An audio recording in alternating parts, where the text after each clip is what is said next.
This story really matters. Donald Trump and his allies are mounting a pressure campaign in the state of Nebraska that could alter the entire election. The former president and Governor Jim Pillen are now calling on the state legislature to change how it doles out electoral college votes. As a reminder, Nebraska is one of only 2 states that awards electoral votes this way, and this move would almost certainly benefit Donald J. Trump. And we just found out moments ago, Nebraska legislatures have blocked the electoral college vote change for now. Back with us tonight, Juanita Tolliver, MSNBC political analyst and host of the What a Day podcast. And Mark McKinnon is here, former advisor to both George W. Bush and John McCain. He was also among the co-hosts of The Circus on Showtime. Mark, this is the kind of thing that seems tiny. People don't notice. It's not their state. But if it went through, right, this block could be temporary because Trump and his allies are pushing for it. It could have a huge impact on the outcome of the entire election in November. Well, no question. Nobody doubts that this race will be very close. And this is a situation in which a single electoral vote could change the outcome of the election. And what Nevada is doing what 48 other states, or what they're trying to do is do what 48 other states do, which is to award whoever wins the state all the electoral votes. Right now, Nevada and Maine, I believe, are the 2 remaining states who award electoral votes by whoever wins the congressional district. And of course, there's one blue dot in Nevada, which is reliably Democratic, and Democrats have counted on that. But the difference between Donald Trump 2016 and Donald Trump 2024 is he never expected to be president in 2016. He thought it was a way to get attention. He was going to get a bunch of press and then go endorse Chris Christie. And then next thing he knew, he was president. So he stumbled into it, but he's not stumbling this time. I'm not saying that he knows the electoral math, but he's got people who do, and they understand how close this election could be. And that it's really important to take advantage of all of those. So they're doubling down in Nevada right now, and they're going to do all they can to get that single electoral vote, because there's certainly a scenario in which one electoral vote could swing this election. I'm going to correct you quickly. I know you mean it Nebraska, not Nevada.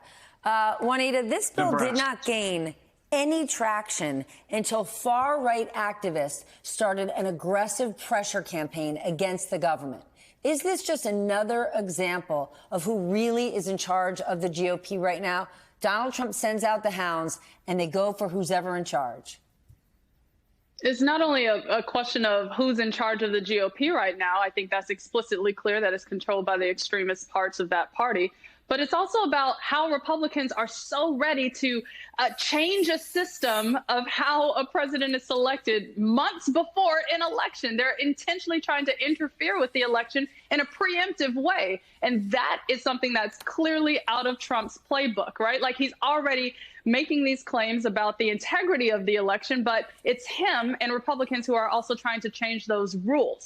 And that's something that should give everyone alarm and concern. I think I'm so grateful to hear that latest reporting out of Nebraska that it was rejected in the latest vote. And I also appreciated hearing that the author of the bill said that they don't have the votes to overcome a filibuster if it did go back to consideration. And so that's something that's reassuring right now. But like you said, Steph, this isn't a done deal. We know Trump and Republicans are going to keep pushing. And if this election turns out to be, a 269 split, that is disastrous, because then it would go to the House, which Republicans control, to be decided. And that's something that should concern all of the voters in this nation.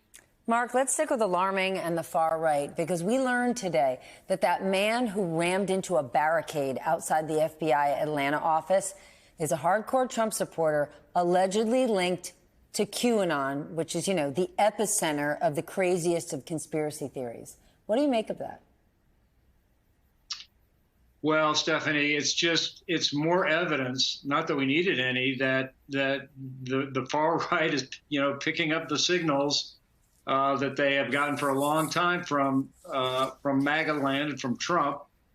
And the way they interpret that language and those signals from Trump land is manifests itself in this kind of violence. So the great fear that I have and a lot of other people do is that, this may be one isolated incident, but there are more and more of them all the time. And that's what the sort of thing that led to January 6th, and it's the sort of thing that, if accumulated, could lead to another situation just like that in the next election. So it's one is a point, and two is a pattern, and three is a problem. How about this problem that some are getting strategic? Juanita, NBC identified 7 candidates who are running for office this year who were either at the Capitol on January 6th or attended the rally beforehand. How concerning is that? They're not just breaking the law. Some are looking to become lawmakers.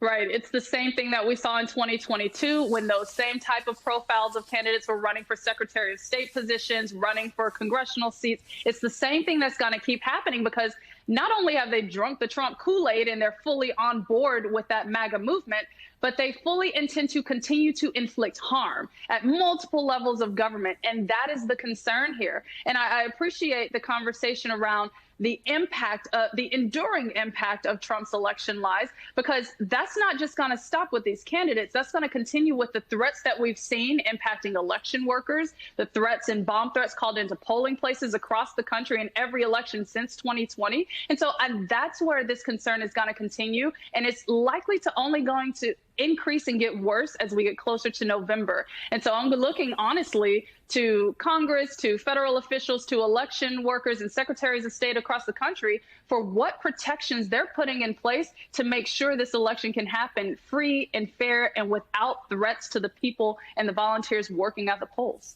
Mark, it's alarming that these kind of people are running for office, but it's a losing strategy for the GOP. I'm thinking the state of Maryland, the state of Pennsylvania, where far-right people ran for governors, and you know what they currently are? Unemployed. Well, yeah, Steph, except in Trump world now, election denial is the price of admission. You must be willing to say that the election was stolen, and if not only are you not you're not a card-carrying member of MAGA, but increasingly you have to be an election denier in order to even run for office. But as you said, it's a short-term gain in primaries and with MAGA supporters, but long-term, it's got consequences, and as it should. Hey everyone, MSNBC has a new and improved app. You'll get real-time alerts and analysis, live blogs, in-depth essays, video highlights, and the best 2024 election coverage. Download the new MSNBC app. Here's how to do it. You tap on the App Store on your phone. You hit search on the bottom right corner. You type in MSNBC. You click on the MSNBC app. You click on Get or the cloud icon and enjoy it.